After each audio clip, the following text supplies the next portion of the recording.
Updated December 4, 2017 064635 with complaints about phone and internet providers soaring. Consumer groups are calling for the troubled sector to be regulated the same way as the water or energy industries. Key points advocates say rise in complaints is result of industry self-regulation. Consumer groups say the sector needs better regulation. Communications Alliance spokesman says claims made in letter are inaccurate. In a letter to Communications Minister Mitch Fifield, consumer advocates say a review of the Telecommunications Consumer Protection (TPC) code is industry-dominated, lacks independence and is being rushed. The letter has been signed by the Consumers Federation of Australia, Choice, Consumer Action Law Centre, Financial Counselling Australia, Financial Consumer Rights Council FCRC and COTA Australia. The TCP code governs the way the providers advertise, sell, and handle complaints and debt, but the consumer groups say the government needs to better regulate the sector. The telco regulation is out of step with consumer protections in other sectors like energy and financial services, and it was time for the federal government to act, FCRC Executive Officer Sandy Ross said. The consumer advocates say the rise in customer complaints is the result of industry self-regulation. In the last financial year, complaints to the telecommunication industry ombudsman shot up by 41% and complaints about the national broadband network jumped 159%. Under the universal service obligation, only standard landlines and payphones have to be accessible.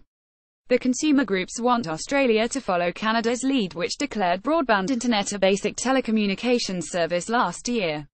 Vulnerable signed to unaffordable deals. Members of our community cannot pay bills, get important information, or remain socially connected without access to working telco services. Consumers Federation of Australia Chair Gerard Brody told the ABC, legal services are reporting an increase in disputes about telcos selling multiple, unaffordable and inappropriate contracts to disadvantaged and vulnerable people. Melbourne pensioner Elizabeth, 70, who did not want her surname used, is recovering from cancer and has been housebound for the past 2 years. She wanted the internet so her mind could escape her four walls. However, for the past 7 months she has been fighting with Telstra after signing up for a bundle internet and landline service that she hasn't been able to use. I would have internet access at best for a couple of days, but usually it would drop out after a few hours, she told the ABC. The thing is, when it dropped out, so did my landline, and I need a phone for medical emergencies.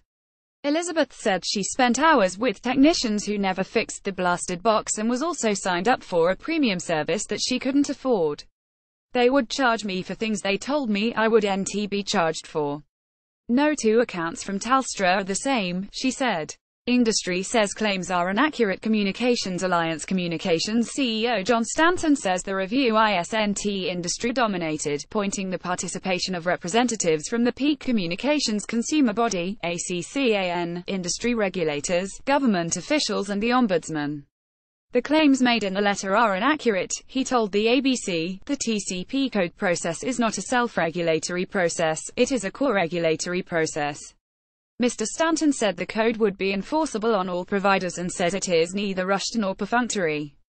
In a statement, a spokesman for Senator Fifield said all industry codes were enforceable by the Australian Communications and Media Authority (ACMA) and telcos could face court penalties.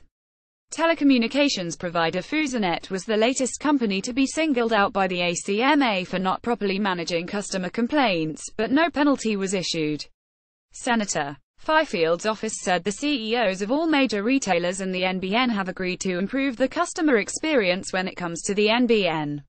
Topics: telecommunications, internet technology, information technology, consumer protection. Australia first posted December 4, 2017 062222.